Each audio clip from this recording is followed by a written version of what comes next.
The typical situation, you know, you look forward to dyeing Easter eggs, you know, just bunnies, the images are pastel, dressing up, getting an Easter dress. So it's more just about me just, you know, having fun at church. To be honest, I'm not sure I really thought much about Easter when I was younger. It was just another holiday that I participated in when the Sunday school teachers told me to.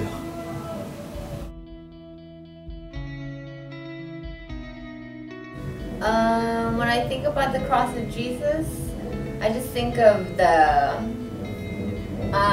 physical details of it, you know, the harshness of the wood, how he was flogged before. I'm very physically detail oriented, so how he was, you know, his wrists were roped and nailed to the cross, and I guess just the gruesomeness of the crucifixion. What a horrific way to die, and you just, that's what comes to mind is the physical torture, the details. As far as the images that come to mind when I think about the cross of Christ,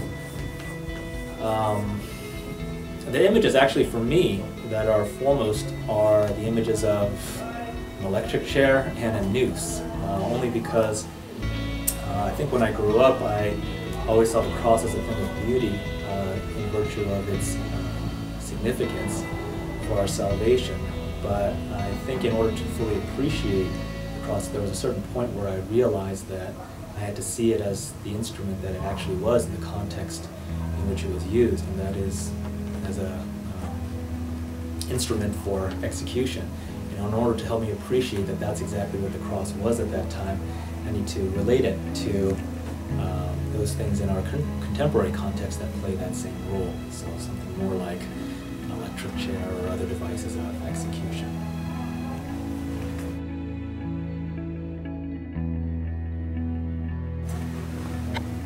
The emotion that comes to mind when I think about Good Friday is one that I've actually, in a way, sort of trained myself to feel this time of year, and that's actually guilt. I know that guilt is something that we as Christians are oftentimes told to avoid, but as I've thought about things, it doesn't seem to me that you can really appreciate grace fully unless you experience some measure of guilt, for which the unmerited favor that was represented in the cross is designed as a response to. And so I actually make it a point during the Friday and Saturday before Easter to try to reflect on my guilt-worthiness for the sins that I've committed in order to more fully be able to authentically celebrate the grace that the resurrection affords. What emotion comes to mind? I think it's just appreciating or not being able to even grasp the physical, well, there's the physical and the spiritual pain that Jesus had to endure of Good Friday, but I guess worse than the physical is that spiritual pain that he had to endure as he, when he died on the cross, he had to take on the burden of the sin. So I guess the question was about emotion. I guess the emotion I feel is, you know, trying to imagine the pain that Jesus had to endure on that Friday.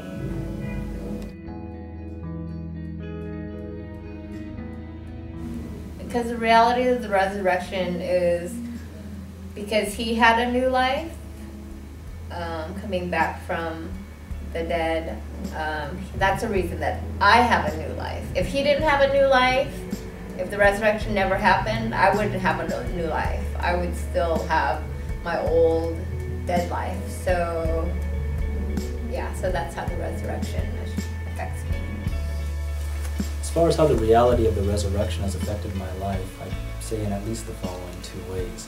One, if the resurrection is real, then it helps me realize that Christianity is not merely one among many views about the world. It actually is the world. The world is a Christian world if the resurrection really did take place. The second way in which the reality of the resurrection has impacted my life is that by understanding that the resurrection really took place, it helps me to realize the kind of tremendous power, divine power that's available to me to live a successful Christian life whenever I'm tempted to make excuses for not doing so.